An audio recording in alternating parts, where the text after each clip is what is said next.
সবাই কেমন আছেন? আশা করি সবাই ভালো এবং সুস্থ আছেন। এসপি হসপিটাল নিবেদিত প্রতিদিনের আয়োজন স্বাস্থ্য বার্তা co-sponsor by Dhaka college of ফিজিওথেরাপিতে সবাইকে স্বাগত জানিয়ে শুরু করছি আজকের অনুষ্ঠান। সাথে আছে আমি রুবাইয়া রীতি। আজকের আলোচ্য বিষয় হাঁটু ব্যথার প্রধান কারণ ও চিকিৎসা। এই বিষয়ে পরামর্শ দেওয়ার জন্য আমাদের মাঝে উপস্থিত আছেন বাংলাদেশের স্বনামধন্য একজন চিকিৎসক, যিনি অতি সফলতার সাথে দীর্ঘ সময় ধরে এই বিষয়ে সুচিকিৎসা দিয়ে আসছেন। আমাদের মাঝে আছেন ডাক্তার মোহাম্মদ ইব্রাহিম খলিল স্যার, বাত ব্যথা, প্যারালাইসিস ও physiotherapy specialist, senior consultant, SP hospital Dhaka এবং সহযোগী অধ্যাপক, ঢাকা কলেজ অফ ফিজিওথেরাপি। কেমন আছেন স্যার? আলহামদুলিল্লাহ, আপনি কেমন আছেন? আমি ভালো আছি। স্যার, হাঁটু ব্যথা একটা কমন সমস্যা, সব ধরনের রোগীর যেন হয়, আবার অনেক সময় দেখা যায় যে সব ধরনের বয়সের সমস্যা হয়। তো হাঁটু ব্যথার কারণে কিন্তু অনেকেই সার্জারি করে, কিন্তু সার্জারি করার পরেও কাজ হচ্ছে না, সেক্ষেত্রে করণীয় কি? ধন্যবাদ। দেখেন, এটা অত্যন্ত প্যাথেটিক এবং যে প্রত্যাশা যে সব সময় যে আসলে হাঁটু ব্যথা কিন্তু সমাধান নাই। কারণ আমরা বলি যে এই ধরনের পেশেন্টগুলি আসলে দীর্ঘদিন সাফার করে, কিন্তু আসলে সে জানে না যে কেন আসলে সাফার করছে।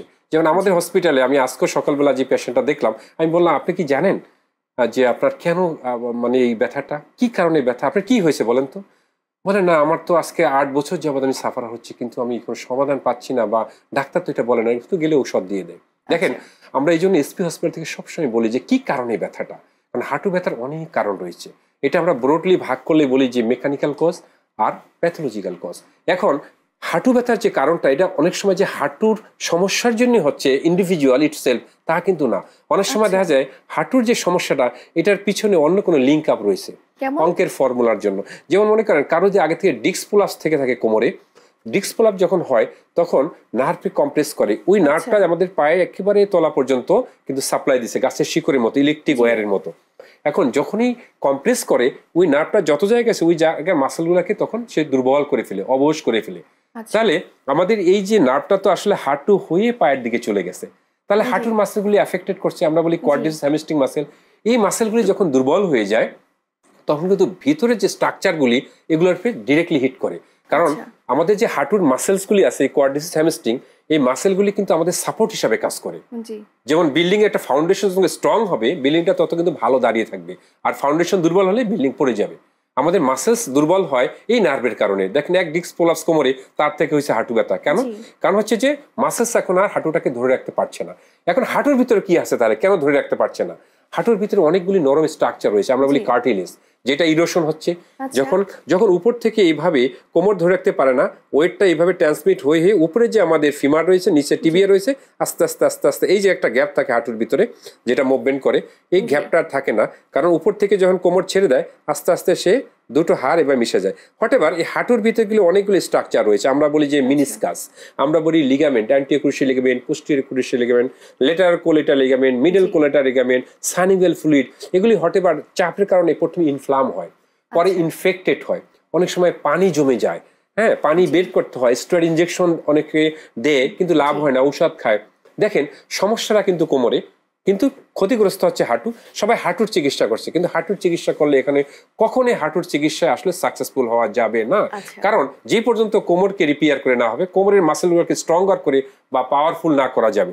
হঠাৎ সবাই যেটা করছে যে হাড় কিন্তু হাড়ের সাথে মিশে আছে, সেটাও কিন্তু ট্রাকশন দিয়ে গ্যাপ তৈরি করা হচ্ছে না, এবং উপরের মাসেলগুলোকে বিল্ড আপ করা হচ্ছে না, অর্থাৎ ফাউন্ডেশনকে স্ট্রং করা হচ্ছে না। ফাউন্ডেশন যদি স্ট্রং না করে বিল্ডিং এর মতো, এটা কখনোই টিকবে না। সাময়িক ঔষধ ইনজেকশন দিয়ে হয়তো ব্যথাটা প্রশমিত হবে। এই জন্য রোগী প্রায়শই বলে যে আমরা যখন উঠবস করি তখন কটকট শব্দ হয়, হাড় ক্ষয় হয়ে যাচ্ছে, এক্স রে করলে দেখা যাচ্ছে যে হাড় ক্ষয় হয়ে যাচ্ছে, একটা হাড়ের সাথে আরেকটা হাড় মিশে গেছে। রোগীরা এসে বলে, উঠা বসা করলে কটকট শব্দ হয়, হাঁটাহাঁটি করলে ব্যথা বেড়ে যায়, সিঁড়ি বাইতে ব্যথা বেড়ে যায়, আবার রেস্টে থাকলে ব্যথা কমে যায়। তার কারণটা আছে ইটস এ মেকানিক্যাল কজ। তা মেকানিক্যাল কজ যেহেতু সিম্পল, ফিজিওথেরাপি এর সহজ সমাধান। আমাদের এসপি হসপিটালে আমরা এটার উপরে খুব গুরুত্ব দিই। আমরা প্রথমে যেটা করি, হাঁটু ব্যথার এই রোগীগুলি যে এরকম হয়, সেক্ষেত্রে আমরা ট্রাকশন দিয়ে গ্যাপটা তৈরি করি, নাম্বার 1। নাম্বার 2 হচ্ছে মাসেলসগুলোকে আমরা ডেভেলপ করি, বাস এনাফ। আমরা নিয়ের মাসেলগুলি যেমন এফেক্টেড করি, মানে এফেক্টেড মাসেলগুলোকে ডেভেলপ করি, অ্যাজ ওয়েল অ্যাজ কোমরের যেটা আছে সেটাকে আমরা একই সাথে ডেভেলপ করি, এবং পুরো বডিটাকে একটা ফিটনেসে নিয়ে আসি। কারণ মনে রাখতে হবে যে এই ধরনের ব্যথাগুলি বডি ফিটনেস যখন ফল করে তখন হয়। এছাড়াও আরেকটা বার্তা হচ্ছে আমাদের এসপি হসপিটালে আমরা একটা ফিটনেস প্রোগ্রামই রয়েছি। যারা এই ধরনের হাঁটু ব্যথা, কোমরে ব্যথা বা ঘাড়ে ব্যথায় এখনো ভুগে নাই, কিন্তু তারা যদি একটা ভিজিট দেয় এবং একটা পরামর্শ নিয়ে আসে, সেই ক্ষেত্রে কিন্তু তাদের সারা জীবন সুস্থ থাকা সম্ভব। বাহ, চমৎকার। স্যার, আরেকটি বিষয় জানার ছিল যে হাঁটু ব্যথা নিয়ে অনেকে কিন্তু দেশের বাইরে যাচ্ছে, তো সেক্ষেত্রে আপনার পরামর্শ? জি, আপনি বলছিলেন যে সার্জারি করে ভালো হচ্ছে না, দেখেন, এবং বাইরে যাচ্ছে, সমাধান নাই। কারণ হচ্ছে যে এটা মেকানিক্যাল কজ। যদি এই ধরনের মেকানিক্যাল কজ হয়, সেখানে কিন্তু আসলে কোনো সমাধান নাই। আমাদের এসপি হসপিটাল অ্যাভেলেবল রোগী আছে। ইভেন কি গতকাল একটা পেশেন্ট দেখছি, তাকে হাঁটু লাগানো হয়েছে আর্টিফিশিয়াল, আচ্ছা, কিন্তু তার তো সমাধান হয় নাই কোনো। সেই পা নিয়ে কিন্তু আবার চলে আসছে, সে হাঁটু নিয়ে চলে আসছে। কারণ যখন আর্টিফিশিয়াল এই যে আপনার জয়েন্টটা লাগানো হবে, সেখানে তো ব্লাড সার্কুলেশন হচ্ছে না, নিউট্রিশন সাপ্লাই হচ্ছে না, অক্সিজেন সাপ্লাই হচ্ছে না, হোয়াটএভার, তার তো আসলে কোনো সমাধান হচ্ছে না। কারণ ন্যাচারালি যে তার আসলে ব্লাড সার্কুলেশন অথবা তার যে নিউট্রিশন, অক্সিজেন সাপ্লাই, এগুলি পর্যাপ্ত হচ্ছে না, যার কারণে যে চারপাশের মাসেল উপরে নিচে যেটা কাটছে জয়েন্ট, সেটা তো গেলই, উপরে নিচে মাসেলস গুলাতে কিন্তু বিচ্ছিন্ন।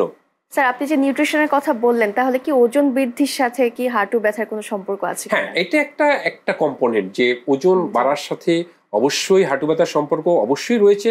তবে এটা একটা মাত্র কম্পোনেন্ট, কারণ আমরা ওভারওয়েট কখনই এক্সপেক্ট করি না। কারণ ওয়ার্ল্ড হেলথ অর্গানাইজেশন অনুযায়ী যারা 30-র উপরে যাদের বিএমআই, তারা আসলেই সমস্যায় পড়ে কোমর ব্যথা নিয়ে। কিন্তু এই ক্ষেত্রেও কিন্তু আমাদের এসপি হসপিটাল একটা সুখবর হচ্ছে, যারা অবিস পার্সন এইভাবে আছে বা ওভারওয়েট আছে বা 30-র উপরে যাদের বিএমআই, তাদের জন্য আমরা ফিটনেস প্রোগ্রাম নিয়ে আসছি খুব স্বাচ্ছন্দ্যে। নর্মালি আমাদের এসপি হসপিটালে 3 সপ্তাহ ভর্তি থেকে যারা হাঁটু ব্যথা, কোমরে ব্যথা অথবা ঘাড়ে ব্যথা চিকিৎসা করে, তাদের 10 কেজি ওজন এমনিই কমে যায়। সেকেন্ড থিং, যদি তারা ফিটনেসের জন্য আসে, ওভারওয়েটের জন্য, সেটার জন্য কিন্তু আলাদা আমাদের ডিপার্টমেন্ট রয়েছে।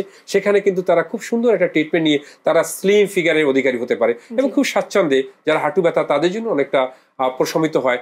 বাট প্রথমে যেটা করতে হবে যে হাঁটু ব্যথা কি কারণে সেটা নির্ণয় করে আর স্ট্রাকচারকে আগে ডেভেলপ করতে হবে। সাথে সাথে ওজনের যে ব্যাপারটা আপনি বললেন, সেই কম্পোনেন্টটাকে আমাদের লক্ষ্য রাখতে হবে, কারণ ওজন আসলে অতিরিক্ত ওজন কারোই কাম্য নয়। এটা অবশ্যই একটা ব্যাড ইফেক্ট রয়েছে। হাঁটু ব্যথার ক্ষেত্রে এমআরআই করলে কি সুবিধা বোঝা যায় যে কেন হাঁটু ব্যথা হচ্ছে? জি, যদি এমনটি হয় যে হাঁটু ব্যথা খুব তীব্র, হাঁটু ব্যথার কারণে আমরা কখন করি এমআরআই, দেখেন হাঁটুর, এটা খুব ইম্পর্টেন্ট। যে কোনো কারণে হাঁটু ব্যথার এমআরআই আমরা করি না। যদি একদম প্রাথমিক অবস্থায় আসে, তখন আমরা জিজ্ঞেস করি যে হাঁটু যে আপনার ব্যথা, আপনার কি কোমরে ব্যথা আছে? তারা বলে যে এখন খুব একটা তীব্রতা নাই, তবে এক সময় ছিল। এই যে এক সময় ছিল, এখন হাঁটু ব্যথার তীব্রতা এতই বেড়ে গেছে যে কোমরে ব্যথা ভুলে গেছে, কিন্তু সমস্যা হয়ে রয়েছে কোমরে। কিন্তু এই জন্য আমরা আসলে ইনফাসিস দিই যে স্পাইনটাকে আমরা প্রথম চেক আপ করি। যদি তারপরও মনে করি যে হাঁটুর দরকার হয়, এটা সেকেন্ডারি, খুব কম ক্ষেত্রে দরকার হয়। যদি এমন হয় খুব ইনফেকশিয়াস, খুব বেশি ফ্লুইড জমেছে, অনেক চিকিৎসা করছে, ভালো হচ্ছে না, খুব অনেক কেজ হলে অনেক সময় আমরা হাঁটু ব্যথারও এমআরআই অনেক সময় দিতে হয়, যে অন্য কোনো প্যাথোলজি আছে কিনা, কারণ ভালো হচ্ছে না কেন, এতদিন চিকিৎসা করছি, অনেকে বলে 10 বার পর্যন্ত ফ্লুইড বের করছি, স্টেরয়েড ইনজেকশন দিয়েছি, কিন্তু ভালো হচ্ছে না। সেক্ষেত্রে আমরা অনেক সময় এমআরআইটা কনসিডার করি। হঠাৎ শুধু যদি এরকম হয় যে বাইলেটারাল নি জয়েন্ট পেইন, এটা রিসার্চ বলছে যে বাইলেটারাল নি জয়েন্ট পেইন এটা কিন্তু ডিস্ক প্লাসের অন্যতম কারণ, তাহলে আমাকে যেতে হবে কোমরে। তার মানে স্পাইনটাকে আমরা চেক করি, সেখানে আমরা দেখি যে হ্যাঁ, অনেকগুলো ইনজুরি রয়েছে, যার কারণে তার হাঁটু ব্যথা। জি স্যার, দর্শকদের উদ্দেশ্যে আজকে দর্শকের উদ্দেশ্যে আমরা বলবো যে দেখেন, এই যে হাঁটু ব্যথা নিয়ে দীর্ঘদিন সাফারার হচ্ছেন, আমরা ম্যাক্সিমাম রোগীকে দেখেছি, যখন তারা হিস্ট্রি জিজ্ঞেস করা হয়, তারা বলে হ্যাঁ, আমার আগে অনেক কোমরে ব্যথা ছিল, বাট এখন কিন্তু হাঁটু ব্যথা বেশি। এই যে কোমরে ব্যথা যখন ছিল, সে হয়তো অনেক সময় এই ধরনের পেশেন্টগুলি হয়তো ট্রিটমেন্ট করেছে, অথবা ট্রিটমেন্টটা যেটা করেছে সেটা হয়তো শুধু মেডিকেশন উপরে ছিল। কারণ এই ধরনের ব্যথাগুলি, হাঁটু ব্যথাগুলি আসলে যেটা কারণ, সেটা হচ্ছে মেকানিক্যাল কজ। তাহলে মেকানিক্যাল কজ হলে আমি একটু আগে বলেছি, মেকানিক্যাল একটা কারেকশন করতে হবে। অনেক সময় এক্সরে করলে আপনারা কি দেখেন, আপনারা দেখেন যে একটা হাড়ের সাথে একটা হাড় মিশে গেছে, হাড্ডি ক্ষয়ে গেছে। তাহলে মিশে যদি যায়, প্রত্যেকটা জয়েন্ট একটা গ্যাপ থাকলে গ্যাপটা তৈরি করতে হবে। এখন এই গ্যাপ তৈরি করার জন্য এমন কোনো মেডিসিন পৃথিবীতে আবিষ্কার হয় না যে ঔষধ খাওয়ার পরে গ্যাপ তৈরি হবে। এটার জন্য দরকার ফিজিওথেরাপি। তো আমার একটাই আপনাদের কাছে রিকোয়েস্ট থাকবে দর্শকদের উদ্দেশ্যে, যে যখনই কোনো হাঁটু ব্যথা হবে, কি কারণে ব্যথা, এবং সেটার জন্য যদি মেকানিক্যাল এমন কারণ হয়ে থাকে, অবশ্যই একজন বিশেষজ্ঞ ফিজিওথেরাপিস্টের শরণাপন্ন হয়ে আগে ডায়াগনোসিস করেন, এবং কারণটা যদি মেকানিক্যাল হয়, তাহলে ফিজিওথেরাপি হচ্ছে এক রিমেডি। অবশ্যই একজন বিশেষজ্ঞ ফিজিওথেরাপিস্টের শরণাপন্ন হয়ে এক্সপার্ট টিমের মাধ্যমে জয়েন্টটাকে কারেকশন করুন, দেখবেন, এবং মাসেলগুলোকে ডেভেলপ করলে আপনার জীবনটা অনেক সুন্দর হবে, এবং স্বাচ্ছন্দ্যে আপনি সব কাজগুলি করতে পারবেন। নামাজ পড়তে পারবেন, ডাইনিং টেবিলে বসে খেতে হবে না, চেয়ারে নামাজ পড়তে হবে না, হাই কমোডে বসে আপনি কিন্তু টয়লেটিং করতে হবে না, নর্মাল লাইফ লিড করতে পারবেন। ধন্যবাদ স্যার। দর্শক, আজ এখানেই বিদায় নিচ্ছি। আপনারা এতক্ষণ দেখছিলেন প্রতিদিনের আয়োজন এসপি হসপিটাল নিবেদিত স্বাস্থ্য বার্তা, co sponsored by Dhaka college of physiotherapy. সবাই ভালো থাকুন, সুস্থ থাকুন। আল্লাহ হাফেজ।